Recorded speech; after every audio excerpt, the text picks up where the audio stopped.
Hi, this is Shawn Parker with the Ohio Council of Republican Clubs and fill in the blank. And we have a guest with us today that's very, very interesting. Very excited to have Laura Nesbitt with us. Laura is a candidate for Franklin County Municipal Court and is somebody that's courageous and stepping up, has lots of great ideas for where she wants to see justice carry forward and our community move in the right direction.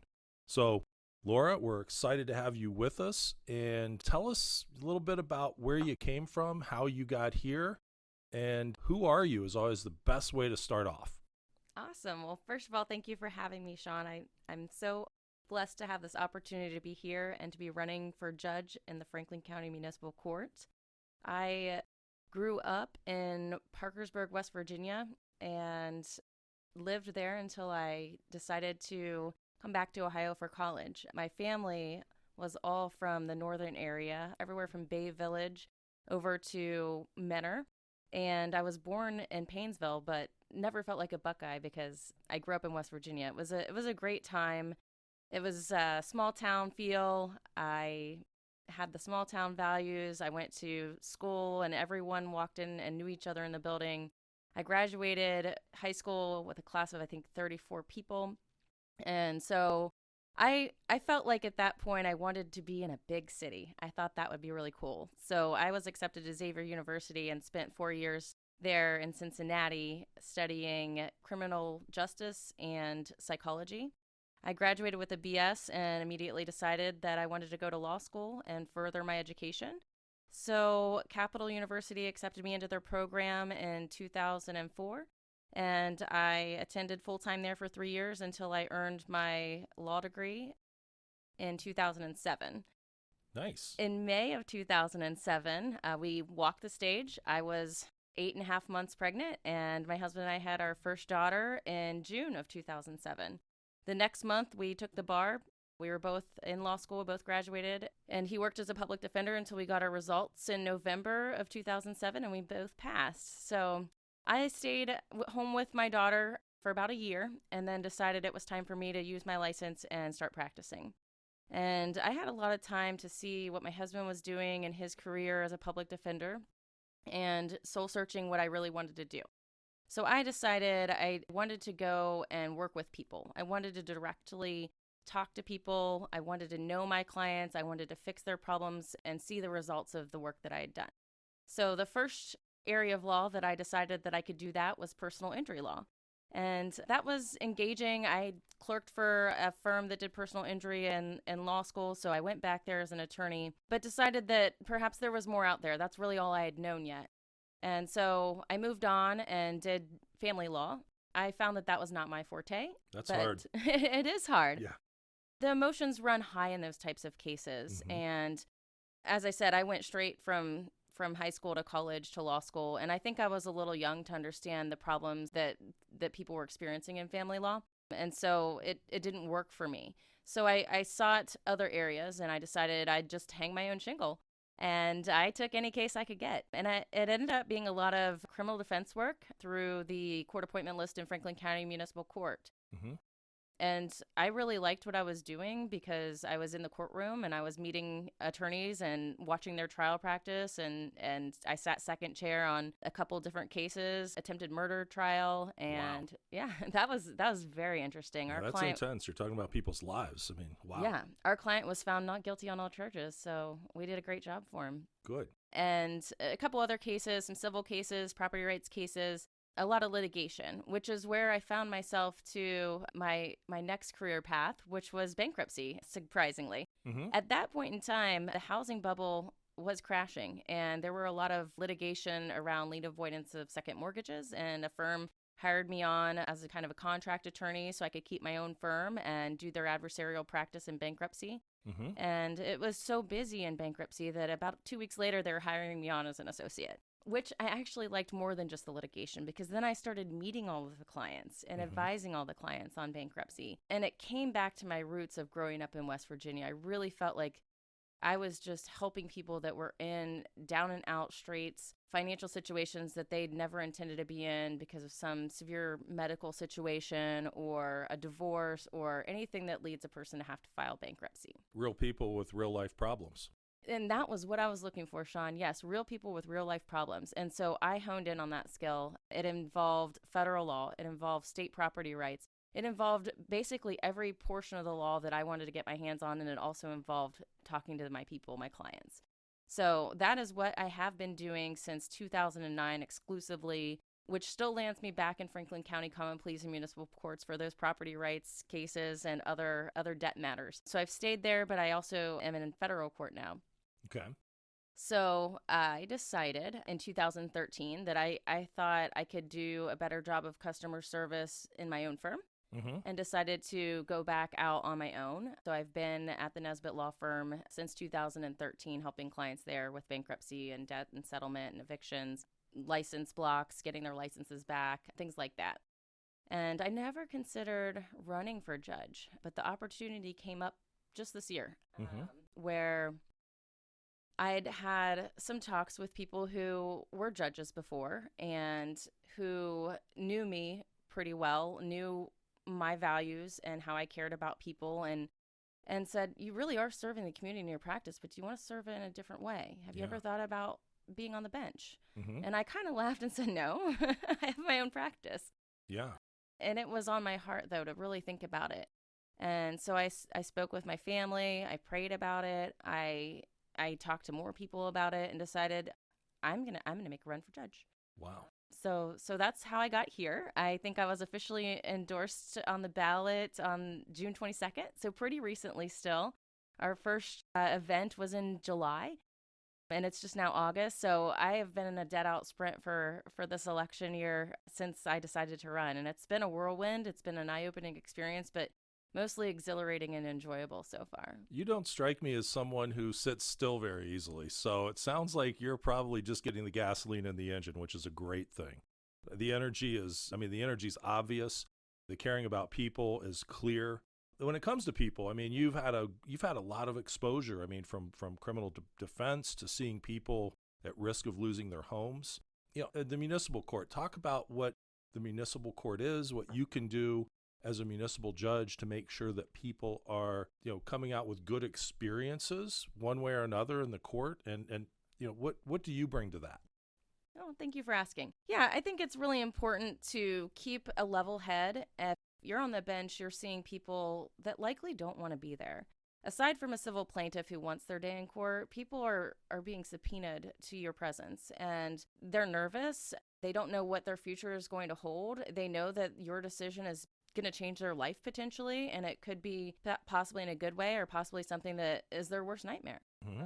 And whatever that result is, throughout the process of determining how that's going to end for them, they deserve to be treated with fairness and compassion. They deserve to be heard and have good representation of counsel.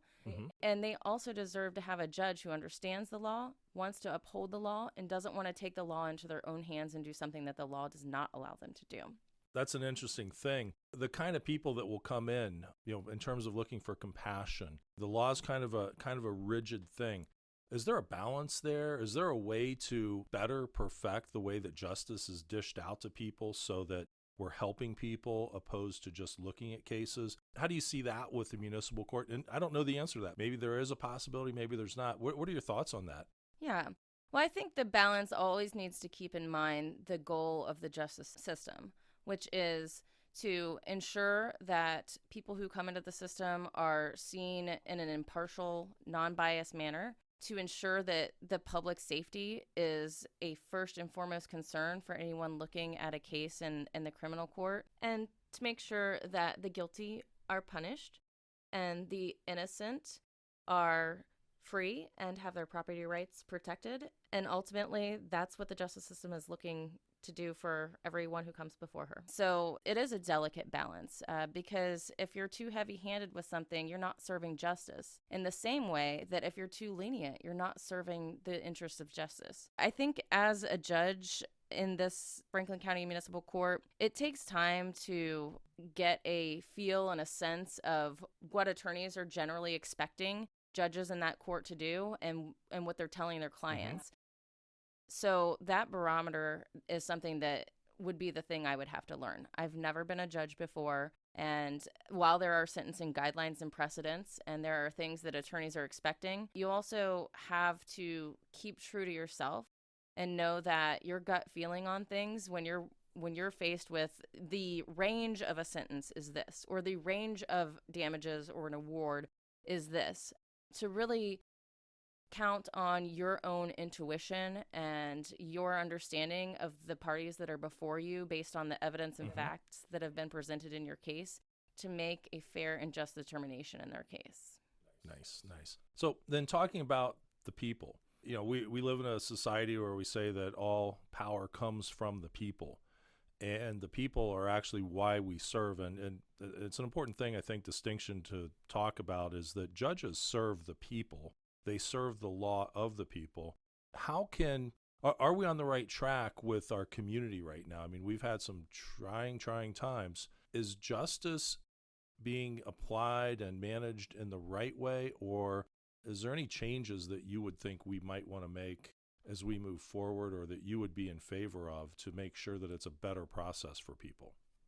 Yeah, that's a good question. And without knowing all of the background of why things in our community are happening, and I think, just coming out and saying it, there's been a very large uptick in violence lately, and everyone is concerned with it. From the inner city to the suburbs, there's not one community that hasn't been touched by that.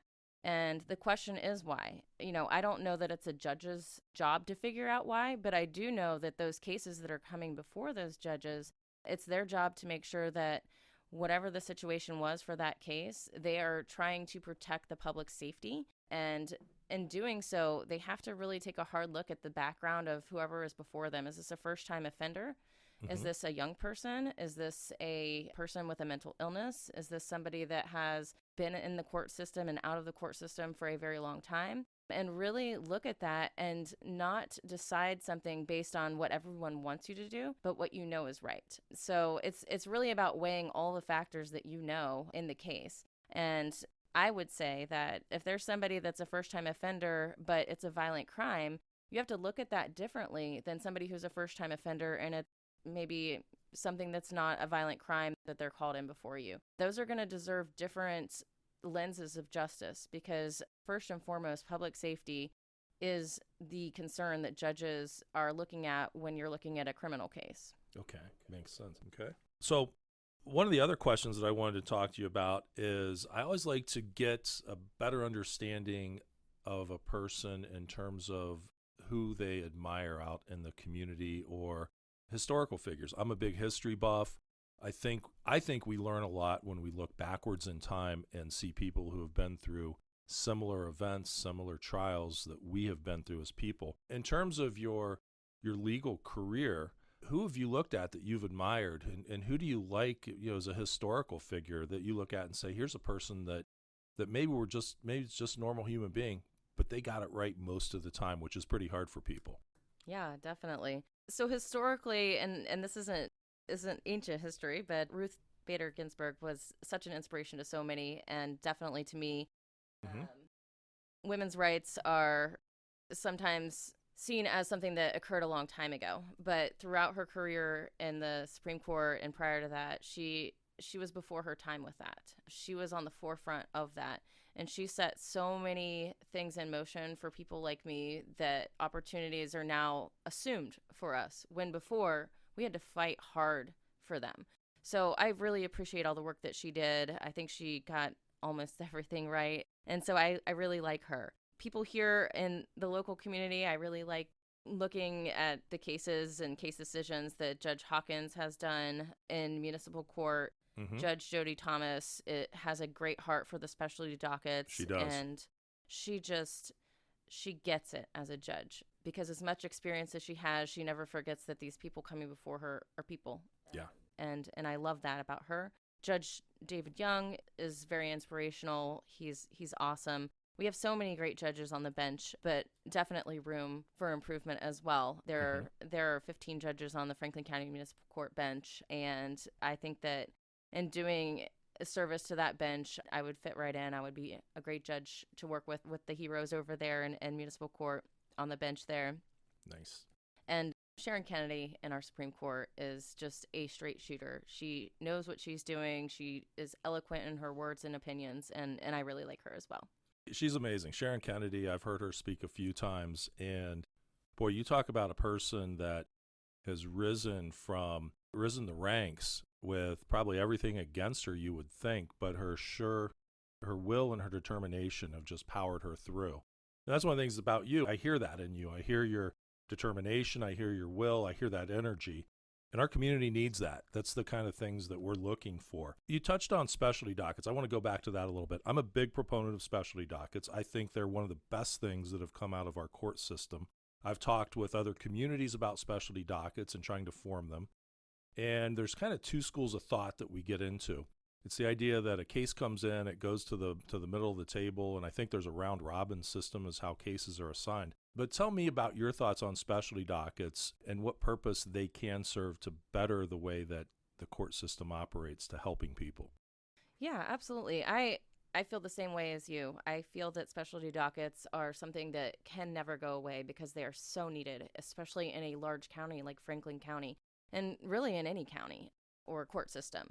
There are people who are before a judge not because they necessarily had the mens rea or the criminal intent to do something wrong, but because they can't handle life as it's being thrown to them, and it results in actions that break the law.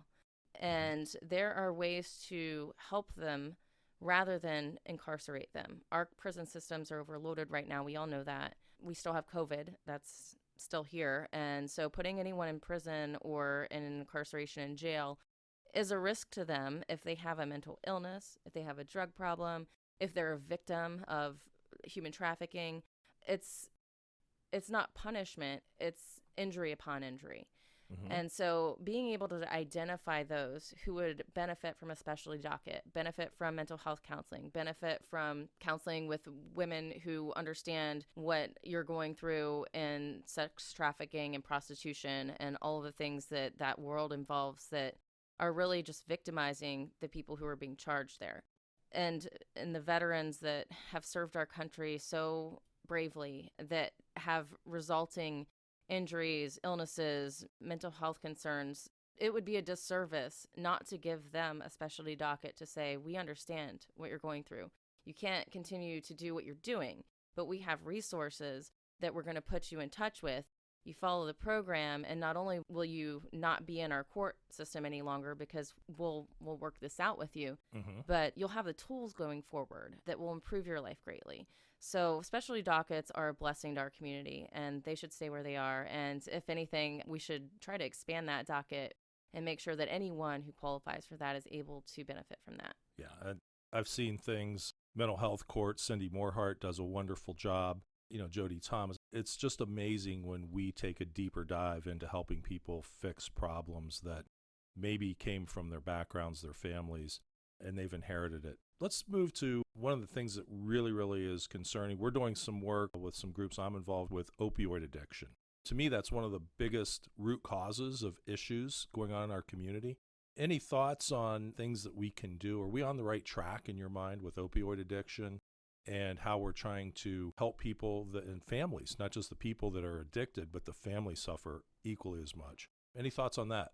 Yeah, and I agree. I think that is a large cause of any type of violence and crime in our community, because you either have people that are seeking drugs and they don't have the money for them, and it causes them to commit crimes in order to fund their habits. And then you have the people that are giving those drugs to these people, and that's a separate issue. But I think that if anything could be improved in that system, it's the fact that that system is still so overtaxed. The people who need the drug court and who need those resources sometimes don't have a space to go yet. You cannot wait 3 months to fix your opioid addiction. You just can't. It needs to be immediately available to them so that if they are ready at that point, there's a space for them to go. I think that we still have so much work to do in that area. And I think that boils down to funding. And that's not something a judge can fix, but it's certainly something a judge can be a proponent of. And that would be my goal, would be to try to find resources that the people that need those resources can access sooner than later. Great. Yeah, that's a good answer. One idea, I'm going to throw this out there. It's an idea that I've had looking at it with the specialty dockets, because a lot of the smaller counties don't have the ability to put one together. Would there be a possibility ever of a mechanism to have the old-fashioned circuit court program, perhaps, where the mental health court could serve 5 counties? And that might be, that's a thought way out there, but do we need to think a little bit broader and a little bit more globally about how we serve the communities? Or do you think we need to keep the focus of the court systems within the counties that they operate, because the problems are so big there? Yeah, I think it would be too much, at least at this point in time, for any Franklin County drug court to serve as a circuit court. A model court might be more of something that we could do at this closer timeline to say, look, Licking County, here's what we did over here in Franklin County. Here are our successes, and here are the things that we're still working on. Here are the hiccups that we had that you might want to avoid, and and just give them an overview of what the resources really take to create something like that, and to continue to allow that to function in the community. And yes, ideally, if we have enough funding that we can serve everyone here in Franklin County, and we feel like we could create some sort of circuit court, especially docket involving counties outside of Franklin, that would be an ideal goal. I just don't think that looks like it would be on the horizon in a short term, and certainly not within a 12-month period, but maybe a midterm or long-term goal for us. Falls under the big, long out there idea category, I suppose. Right. And another one, is it possible, I know in cities like New York, they have courtrooms in various parts of the county. It's not always easy to get downtown. With COVID, it's not easy to get downtown. Is there a possibility of bringing the courts out to the people? Is that anything that's a possibility for convenience factors? Well, Shawn, I love that idea. I'd never thought of that before, so I'm going to shoot from the hip on this one. Yeah, it's a hip shot for sure. But I like that idea. Like I said, my background is bankruptcy, and Southern District of Ohio is our jurisdiction. It pulls anywhere from the Ohio River Valley all the way over to near Dayton, all the way up to counties that are equal to where Mansfield is, and then down to Cincinnati. So it's a very large district, and the cases pull into Columbus, they pull into Cincinnati, they pull into Dayton, the major cities, Zanesville, and the people are debtors. They're bankruptcy debtors. They sometimes don't have transportation. And it was always a struggle to get people to court and get them on time and have the documentation and the things that they needed. And since COVID has occurred, many things have been remote, and it's been so much less burdensome for my debtors to be able to attend their court hearings. And so in looking at it from a state court perspective, clearly Franklin County is smaller than that, but people still have their transportation issues. They have childcare issues. They have illness issues. Yes, if we could do either, maybe once a month a satellite court in certain communities for that docket, that would be awesome. But I will say that would be difficult for the 14 judges in Franklin County, from what I know, that are doing the general municipal court docket, because their dockets are so heavy that it might be hard for them to find even one day a month or a week or whatever it is to get off their bench and go to that satellite court. So that would definitely take some resources and coordination to get the cases that are in those satellite courts off the docket downtown, and know what that looks like soon enough to determine which judge is going to be able to serve that satellite court. But I really like that idea. And I'm also a big proponent of technology and use of technology in serving justice. Just as it has affected the federal bankruptcy court, it could affect the state court in such that if a defendant is being arraigned, and we can have a secure Zoom conference or something of that nature where we know that where the defendant's location is, they're not a flight risk, we can do their arraignment remotely, free up their time and free up the system's time as far as having them there and waiting. I think that would be beneficial to all parties involved. I would be a proponent of continued and increased use of technology for any type of docket and municipal court that would benefit from that. Nice. Yeah, that's a good thought as well. Well, thank you for bringing it up. Yeah, well, I'll tell you, I mean, we have to think out of the box. We have to be people of ideas, not people of the way things have been done, because the world's moved so far ahead of us that we can't even think in today. We have to think in tomorrow in order to solve a lot of the problems that are coming out. So very, very good things. Anything else? I mean, I think we've covered a lot. Anything else that you can tell us about you that we need to know about? And you're very energetic. You've been exposed to a lot of various areas of the court system. You clearly understand the people side of this business, which this is a people business, I believe. And I know that we would do very, very well to have you wearing a black robe and following in the footsteps of your hero, Ruth Bader Ginsburg, who brought a voice to the court system that needed to happen in order to make our world a better place. So, anything else Thank we you need for to throw in saying there? that. Well, I'll just end with this. When I decided that I was in fact going to run for judge, I had this thought come into my head about, because I kept thinking, what can I do and how can I be a good judge? Am I different than the other judges? Am I the same? Do I take a little bit of both? What do I do? And this saying just came into my head, and I remind myself of it every day. And if you've heard me speak before or asked me an interview question before, you may have heard it, but it was to seek truth and you will find justice. Because I like that. yeah, there's no other way to justice than finding the truth and applying the law properly.